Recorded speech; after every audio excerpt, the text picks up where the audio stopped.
Ebandeli ya weekend la muesika nyonso bozili baku ya kolanda biso mbote na bino Congo Kinshasa, Congo Brazzaville. Toko fongola basango na biso ya mokolo ya lelo pona koyebisa na bino ke Association pour l'accès à la justice à Kaj na Mokuse ekomelaki cour de cassation na o etali arrestation ya Jean-Marc Kabunde lekanaki ndenge nini bolanda.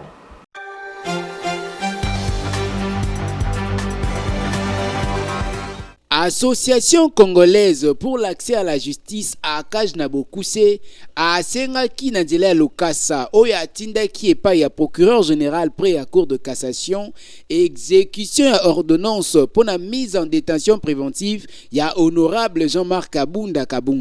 Depuis le 12 août dernier, sous RP 10/RC, des ONG à droit de l'homme et rappelaki na cour de cassation oye rendaki ordonnance exécutoire oye plaça Jean-Marc Kabunda na détention préventive pour remplacer na assignation à résidence surveillée. Et sengito timbate ordonnance oye ezali ko souffrir na exécution Kino lelo na oetali respect à droit de l'homme et liberté fondamentale oeza consacré na kati ya constitution oezali ko imposer pouvoir public na bato nyonso et rappelaki ONG à droit de l'homme o évokaki article 60 ya constitution. Tosimba ete président de l'Alliance pour le changement Jean-Marc Kabunda a poursuivi pour une imputation dommageable, outrage envers l'Assemblée nationale et le gouvernement, propagation de faux bruits de nature yako alarmer population naba offense envers le chef de l'État. École don malele kuna na quartier Mbwala na commune ya Kimbantie kezali na eta moko ya mabe makasi bolanda reportage ya Elvis Meti.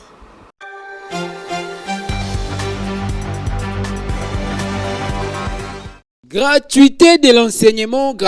l'enseignement et memi makambo kozoidete na kati ya secteur ya enseignement oyo wapi le ministre chaleureux, le ministre compétent Tony Mwabakazadi akumbelaka.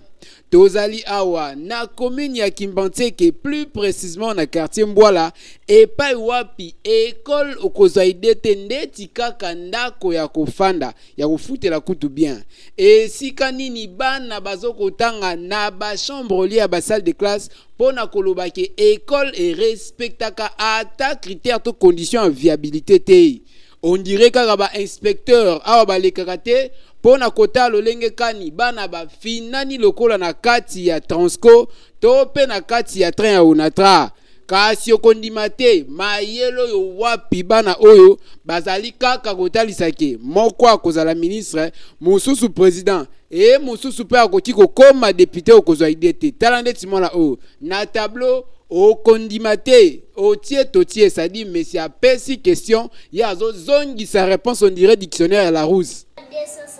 2 grammes égale 200 centigrammes. Kasi ya kokamwa malgré condition o eza viable te na kati ya école bana batanga kala ndenge longo bani boyoka directrice ya école ndenga peseli masolo ba para bazo futa mbongo difficilement et yango ezo sala biso pe moma mususu ba enseignant bazakaka ko bouger parce que mutu nyonso azoluka esika o ya malamu akobikela soki to ba para ba futi malamu te ba enseignant pe ba futa mi malamu te o ya zana motema te atiki biso soki biso nyonso tozwi chance ya ko s'aligner na gratuité nous allons continuer à aider les enfants.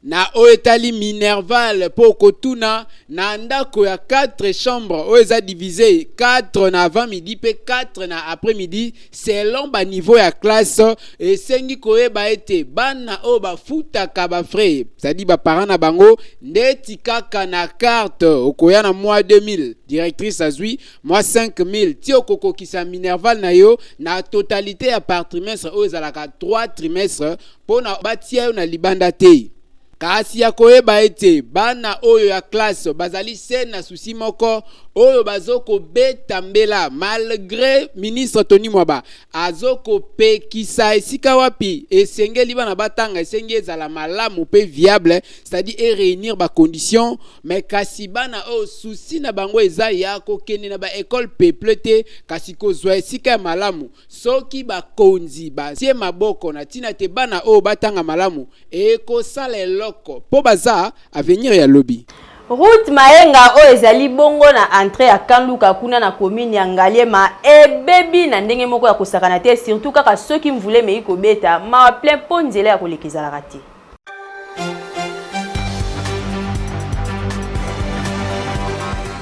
Oyo ezali na ngoli ziba ya mbisi te kasi ezali mai ya mvula tozali na Route Mayenga na commune ya Ngaliema, plus précisément na entrée ya Kanluka. Nzela o ezali na eta moko ya mabe makasi bino moko botala. Mituka na ba moto ezali koleka na ba difficulté suite ya mabulu oyo esalema awa po soki kaka mvula emeki kobeta population ya secteur oyo bazalaka déranger po modèle ma etondaka pardon tellement entrée ezalaka kaka moko, donc soki nzela oyo ebebi epesaka pasi po bazangaka moyen ya kobima. Kasi mikoleleki tomonaka misala ebandaka kosalema meti lelo suite ya malonga ezalaka te. Na micro na biso baloba kiboui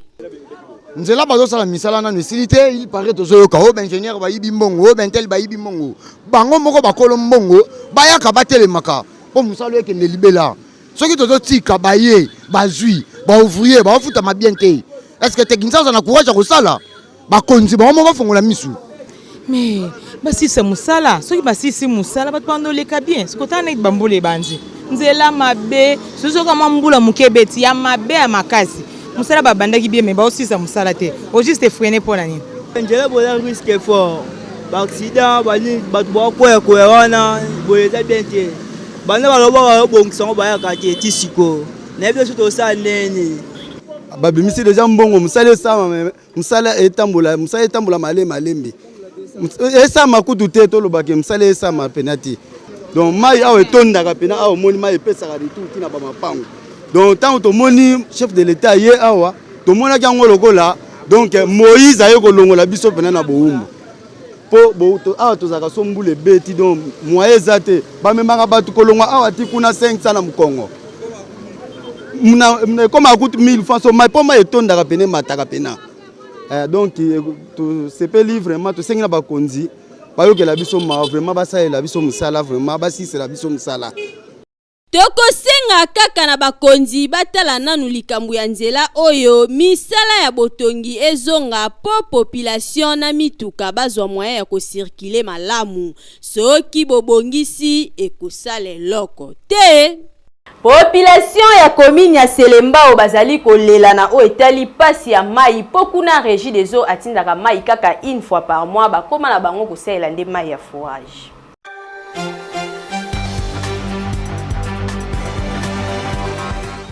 Koka mwati na 21e siècle oyo na ba commune mingi awa na Kinshasa mai ya régie des eaux ekoma kobima na pasi na ndenge ya kusakana te. Tozali na commune ya Selembao population bazali kolela po awa ba robinet etikala nango kaka bechantillon ya pamba mai ebimaka après 1 mois pe pona kozwa yango esengeli kotambola distance mulai. Kasi basombaka bidon ya mai na 100 francs soki mai ebimi soka na yo mai tina balutu po soki te oko regretter oko silisa mbongo na ba au pire. Kaka na susi wana nde bandeko oyo basala pompe ya forage kaka na cadre ya kosunga population ya secteur oyo na kosalela misala ya ndenge na ndenge malgré batekelaka bango bidon na 200 francs. Boyoka communication. Bon, biso to tia forage ya poto mona régie des eaux makamune elala nango. Bon, ba popi to tia ay koma be chantion na kati ya mapangu ya to mona gindi kaniso ke to tia forage koto po esunga bandeko. To teka mai awa bon na bidon moko ezalaka 200 francs. Teka bidon moko 200 kanti 100 francs. Ya to sungi bandeko po bandeko bazali na posa ko to luka mwa mai kokata ba prince to bana mingi bazo tout amona ba prince bana mingi bazo sa ba accident ya to mena été mais on kata ba prince ezate to tamo eloko a esunga ka pe biso esunga pe ba ndeko nyonso tala kutu pompe ngone koma nango jouer bana depuis 2017 bana boto en 2017 tisi ko ba bi amaya jeriji to mena kama forage bidon moko 250 ba pompe zali mais ko président bongisi à cette tribune ya pour lemba imbo to singa régie de ba réhabiliter ba tio pour mai comme biso koto mai suko kana na prince bypass mai mata suko to l'été na biso tele biso likombo do nyo comme makasi pona mai te bate to lo ba udla to lemba to lo ba medi ko to ba lo ba mais l'été lo ka yuka ni biso te donc to za ndi make mai ko tata ke président Fatia Zaliana ko sala bina pona pepa za la kimia. Régie des eaux o ezali manque à gagner pour la société na bino bo trouver solution na lombango ya kozongisa mai na ba robinet pour na ko permettre population a futaka ba facture na ye pe amela mai ya malamu soki bobongisi ekosala loko. Mag FM esaleli bino constat na koloba ke bakanivo mingi a na ville province ya Kinshasa ekoma nango boucher suite ya population ndenge bakoma kobwaka matiti kaka na kati ya bakanivo.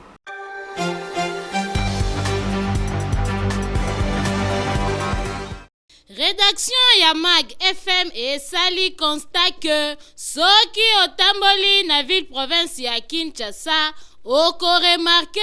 bakanivo mingi ekoma nango boucher. Awako phénomène plastique eya na Kinshasa okozanga komona milangi tendenge etonda na bakanivo nzokande kanivo ezalaka nzela oyo mai ifueleka kasi awa na ville province ya Kinshasa kanivo ekoma nango nde fulu. Yango wana banzela ezali kobeba mingi po mai mwaeleka malamu na kanivo ezate suite ya eta nango nzokande mai ezalaka ennemi ya makadam. Awa kotokoti na periode ya mvula soki kaka bamvula ya makasi elandani banzela mingi ekobeba pe population bakokoma kolela ke biso awa mwaeto lekezate biso awa tozindi nzokande nyonso wana ezali manki ya kokure bakanivo po bakanivo ezali boucher. Tokosenga kaka na gouverneur ya ville province ya Kinshasa Gentini Ngobila na idéologie na ye ya kin bopeto atala pena nuna ngambu ya bakanivo po bakanivo ya banzela mingi ebeba pe abeta sete azongisa service ya hygiène oyo ezalaki na chaque commune pe chaque avenue po na kolandela eta ya banzela nyonso po boye tala ndenge etie tandenge esali kitoko te. Bateki ya wenze ya makala bazali kolela pona o etali ba prix ya ba misa.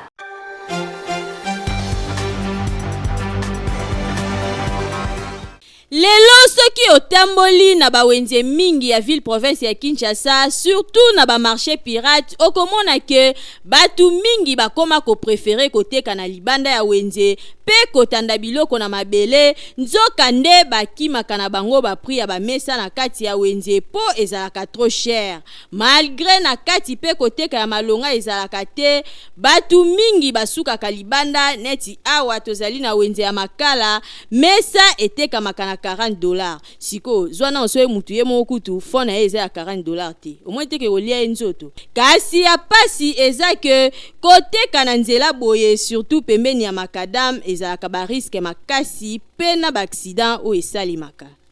ngambu kuna poza mesa komi biso problème mbongo kaka $40 tokosula ngo wapi kwenje ngotande ndengeza bien kutu te ebukana eloko moko te kuna kati kuna eza kuna eloko te mama kasi te babi kuna eza leta mta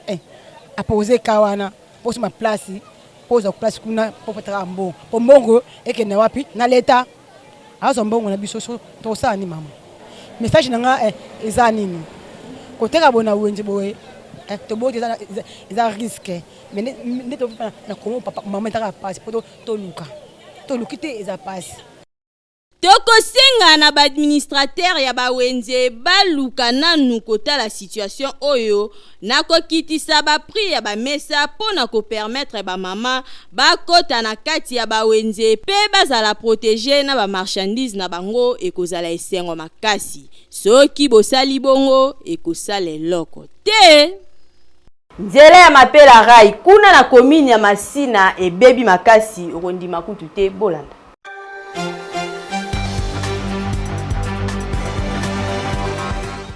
Na Kinshasa makambo ezali solobo ndimelanga tokolala kolamuka mokolo mosusu tokomona kaka boye mokili yango esi elimwe. Tozali na commune ya Masina, plus précisément na quartier Mapela. Bota la situation tololenge kani rai ekoma bokondima te situation ya rai o ya Mapela biso to ana posa kaka autorité ya mboka o basunga so bongisa biso non rayo so ba ko buka ngo basala prince bango so pe ba ko renouveler ngo basala ngo zonga esika raya bonne etande ezalaka basala ngo kaka babongisa ngo ke ezala bwepo to ana bana mike batanga ka neti bana omona bana classe o batelemio ba musu batanga na ngambo musu batanga na ngambo et arrivé ke mbule beti bana mikebwe akwei na kati wana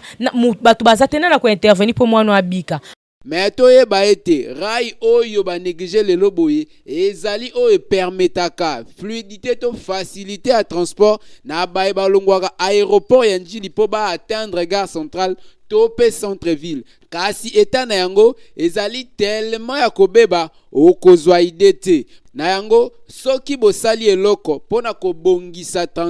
kobongisa rai oyo ekozala esengo ya population pe lokola deja projet ya kin zéro libulu ezali ko continuer pe ko betama et ko sala eloko soki babakiseli yango fluidité to perméabilité à transport na ba voie ferrée na asir toyoki et ko sala eloko biloko ya kolia na bawenze ekoma komata di jour au jour yango etindi bateki ya wenze ya Kinkenda kuna na kaluka na commune ya Ngaliema bakoma koteka ba vivre frais à morceau 1000 francs pe 500 francs.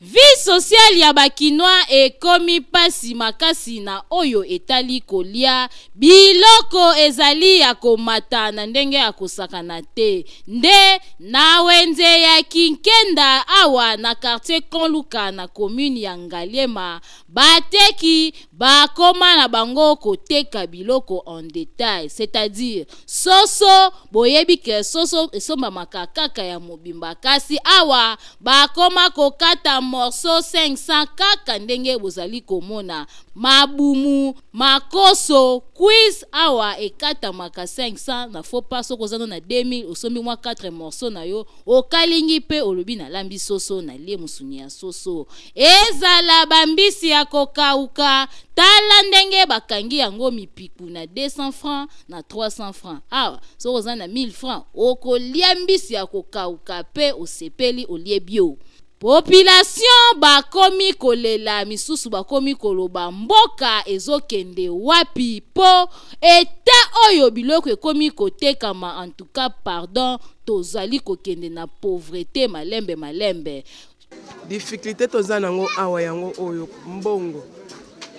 mutu azala pena na mbongo ya kokoka po asombe eloko na ndenge koki eloko te bongo siko kotala mutu azana 3000 5000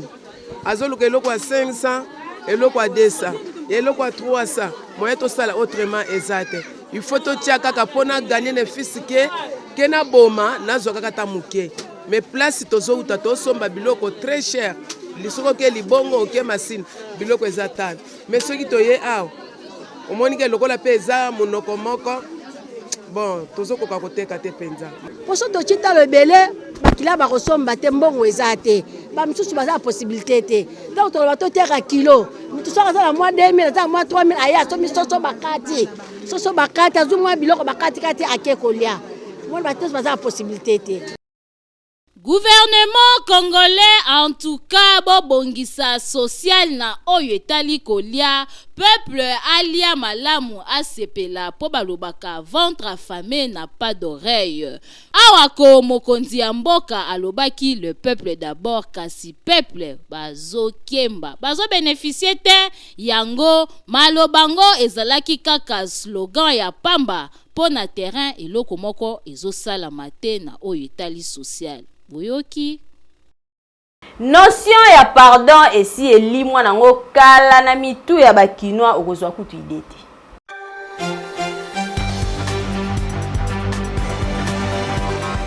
Musicien moko aloba pardon ezali kozongisa bondeko esika mbeba esalemaki relation elingaki kokatana pona pardon ezongi lisusu. Kasi lelo notion ya pardon ebunga na mitu ya batu okomona mutu asali mabe me pona kosenga pardon eza problème voire même na nzela ozotambola na yo osentir ke mutu atuti yo otali epe akangi elongi ya bandi kokende toyebi te soki ba problème eleka na mitu ya batu to nini ezala pe na bandaku okomona yaya to leki asali muninga mabe papa to mama me pona kosenga pardon azokoka te. Ingi batu baotambola na nzela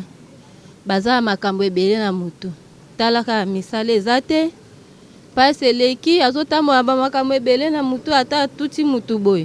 azoyeba ne moya osenga pardon te po aza makambo ebele mamuso yebise papa tuti nga pe osenga pardon te a répondre ka mabe po ebini ake nanu azoyeba no esika azobandela te aoke oluka wapi ake oluka musala wapi akozwa no mbongo ndenge nini bana batika na ndaku mwasi atika na ndaku makambo ebele na mutu omoni eloko na ya pardon na bata oyo doke ekombo lekila na bato mususu parce que otamba meme na nzela boyo omoni mabe mutu azosala olie a reconnaître mabe azosala donc azo reconnaître yango parce que mabe vraiment efuluki mabe ekomi makasi. Bon normalement eloko na ya pardon ezo dépendre pe na ba famille eza famille par rapport na moto éducation azolanda na famille na ye soki ba parents na ye bazo conseiller bien bazo pesa ye conseiller bien donc éducation ya mwana ezozala bien ata libanda kocha se ne kolobela soki ya moni keloko na sala eza mabe kocha se ekolobela ke asali mabe oki reconnaître keloko na sali mabe asengi pardon soki asali soki ya moni ke eloko asali eza mabe. Même makomi ya nzambe ezolobake pardon ezali nguya oyo ekangolaka tozala na habitude ya kosenga pardon ba parents to lakisa bana kosenga pardon ekozala malamu pona éducation na bango ezala pe yo chef soki osali mabe epa ya mwana musala esengeli kosenga pardon po pardon etalaka age te rang social pete ezalaka nde réciproque. Boyoki makambu ya boye esalemaka nango kaka na Kinshasa mboka elengi kokamwa malewa na kati ya cimetière ya Kimbanteke bolanda.